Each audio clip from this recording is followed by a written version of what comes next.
needs, they may still have to go and move to a larger facility, but they won't need the number of facilities they currently have, thus creating synergy. In addition to that, from a supply chain perspective, raw materials. A lot of what's used in lenses and frames are both plastics and also petroleum oils. And I would strongly suggest there be synergies from a buying perspective, as though both those materials are relatively expensive materials and materials that they should get great economies from by buying from that large scale than buying individual from a company. Okay, interesting. And in terms of the sort of the distribution network or sort of logistics chain, do you think they can do things there as well, or? Yes, absolutely. But so because the way I've sort of when I speak to Luxottica and Essilor for that matter, so their sort of main rationale for doing the merger seems to be, you combine the biggest and the best frame manufacturer with the biggest and best lens manufacturer, and you put two together, and you can basically cut the time between when the client goes into the optician to when you actually get the glasses by quite a significant amount of time. And then I think, I don't know about that. But do you think that's difficult, or? Well, yeah. I mean,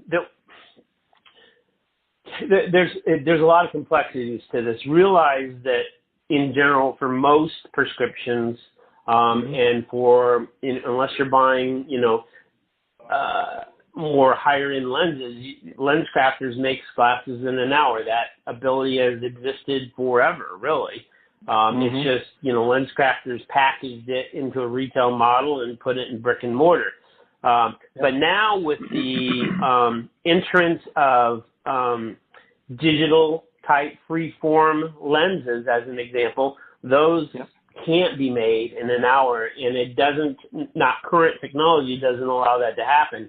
And, the two merging together isn't necessarily going to help the consumer get their glasses faster. And I would argue to you that, in the hierarchy of needs of the consumer, 1 hour service 20 years ago when LensCraft it's more than 20, when LensCraft was launched, that 1 hour service was such a disruptor and such a value to the consumer that, everyone went there. But over the course of the last 20 to 30 years, that need, the 1 hour service need, is not necessarily as big. And in fact, arguably, now today, one of the biggest disruptors to technology is the online players that offer you the ability to never have to go to brick and mortar, to be at home. It doesn't get you 1 hour service, but you can get next day, 2 day type service and never leave your home. That's even a higher level of convenience than having to drive to the mall and go to LensCrafters and wait an hour. So,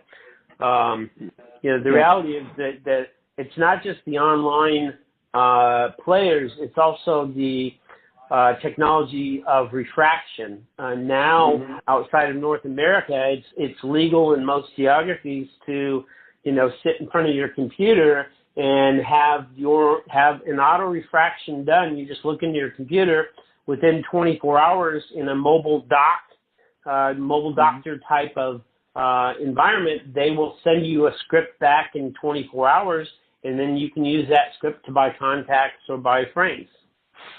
Yes. But that 1 hour service that LensCrafters sort of introduced then 20 years ago, whatever it was, and became very popular. But how much of the lenses can actually be done that way? It must be like the easier versions, right? So like if you really need a big surfacing, then it has to be sent to the lab, or.